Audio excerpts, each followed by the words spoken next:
This is the Hoops 8 Tournament Preview Show with Sports Director Travis Lee on Channel 8 WMTW.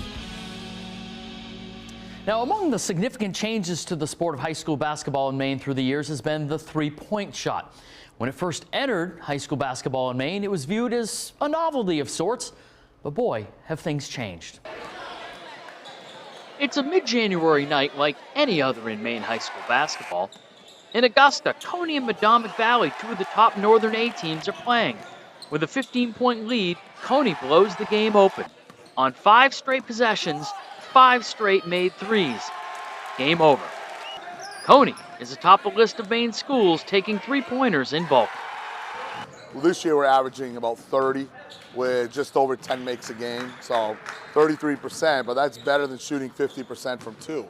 So for us, it's certainly worth doing. Dave Halligan's first year as Falmouth's coach was 1987-88, the first year of the three-pointer in Maine. And he remembers a very different attitude towards the shot. A lot of the veteran coaches said they would never use it, and they would sit down any player who tried to show off by taking the three. In the early years of the three-point shot, only certain players would get the green light. Some teams would mandate passes inside first. Falmouth and Greeley have detailed stats dating back to the first year of the three-pointer. It shows how within a decade the three-point shot usage was increasing. Combined, the schools took 104 threes in that first year. This year, Greeley's Logan Bagshaw and Falmouth's Michael Simons combined to make 80 threes. Unlike 30 years ago, everyone today has the green light. What I remember is it was very defined, like roles on teams were defined. So your 2 guard was definitely could shoot that, the 3 maybe, but a 4 and 5 never did. A point guard might. Dribble drive offense kind of it changed people's perception of who's shooting the ball and how to shoot the basketball. The rise in threes is also rooted in analytics, with stats services leading the way. Analytical stuff like crossover and huddle, they have analyzed so many games, just millions of games, where it used to be done by hand. And they've come up with the 3 most efficient shots are layups, free throws, and open threes. The in-between, that elbow jumper, is really not that efficient. And I think that's what it comes down to. Three-point shooting has taken off in the girls' game as well. At York, Rick Clark's Wildcats were a force, but didn't rely on the 3. That first year, his team took just 46. Clark has since retired, and the Wildcats this year took over 300 threes. I never did a lot of planning for three-point shots. If they came, they came. If I had kids that could shoot them, as long as it was appropriate. As the 3 has become more prevalent, players are shooting it at younger ages. The first time I ever made one in a game was 2nd grade, and it was like the biggest deal for me. But I mean, it wasn't pretty. It was a lot of legs and a lot of arm. By the time she graduates, Greeley's Camille Clement will likely be the state's unofficial three-point record holder. She's already made 161 in 3 years. But once in a while, if I'm in the game, I'm not going to worry about where I'm standing exactly. I'm just trying to see whether I'm open, whether I can get a shot off. While the stats can show the 3 helps a player's efficiency, they can also show inefficiencies. The year that we won states, Ivan Khalid, he was a great player in our program. I remember sitting him aside one day and we said, hey, listen, you like the three-point shot, but guess what you're shooting inside the three-point shot? You're shooting 66% inside the 3. And his eyes are like, whoa. It's like, play to your strength, do what you're good at. Which leads to the question, is the explosion of threes good for the game? It's a more exciting game now. The older we get, the better we were anyways. I think everybody pines for the old days, but the game has changed, the players have changed. They're very skillful and they can do a lot more things. Some real sharpshooters from downtown in the girls' AA tournament. Oxford Hills, the Vikings are the defending champs and have gone 37-3 over the past 2 years. They're out to do it again. In the South, Sanford plays unselfish ball around one of the best post players in the state in Paige Cody.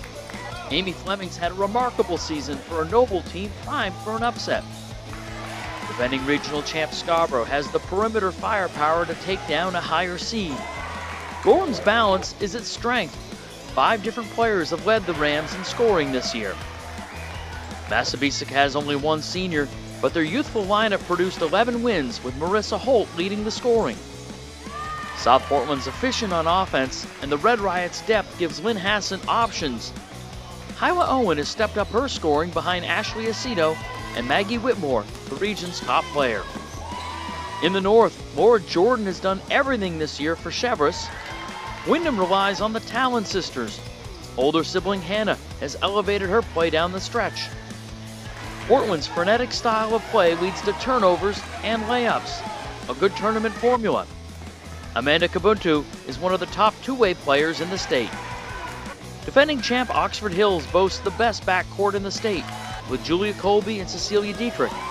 Cassidy Dumont has emerged as a reliable third scorer, and the Vikings don't beat themselves. That they don't. Michael Hoffer, the forecaster, rejoins us. The AA girls tournament, everybody's chasing Oxford Hills. They are, and for good reason. And this Oxford Hills team, they're just so poised. They don't get frazzled. I think of their game a couple weeks ago at the Expo against Portland. Portland makes a big run. Looks like they're going to come from behind and beat them. And Oxford Hills just took a deep breath, closed the game out, got the victory. And that makes me think they have what it takes to win another championship, but it's not going to be easy. Portland is primed to make a run. They've had their best season in 20 years. And like you mentioned, they're so athletic. They can create so much offense off their defense. They're going to be tough. I saw Wyndham today at Cheverus. Both of those teams, I think, on a given night are capable of knocking anybody off. So in the North, I think there are several teams there, but I think it's going to come down to Oxford Hills and Portland, and maybe Bangor as well is another team to watch. And then in the South, I think things are really lining up for South Portland. They've had some tough playoff disappointments the last couple of years, but this group had a very strong year. Maggie Whitmore's had such a great season. She wants to bow out by getting this team to the state championship game. It's been a long, long time. Scarborough was primed to defend the regional title, and unfortunately, Julia Freeman got hurt at the start of the year. They've been up and down, but they did beat South Portland in South Portland earlier this season. They're probably the team the Red Riots are most worried about, but there's a lot of good teams in the South as well. There are a lot of those teams, 2 through 8, have really beat each other up. It'll be interesting to see who can emerge from that group. And South Portland, so many different ways they can play with the combinations of players that Coach Hassan has there. All right, Michael, we'll be back with you momentarily. Hey, let's do a tourney flashback. Let's have some fun. 20 years ago, Heather Ernest led Mount Blue to a championship over Macaulay, back when Macaulay was a Cinderella. That all started the Macaulay run. 15 years ago, the last time the big schools played their state finals at the Bangor Auditorium, Katie Rollins led Coney past Macaulay. 10 years ago, the Cheverus boys beat Edward Little in an infamous A final. It was later vacated by the MPA due to the ineligibility of a player. And then 5 years ago, Cape Elizabeth shocks Madomic Valley on a layup at the Horn by Ethan Murphy. What a tournament. More tournament preview show after this.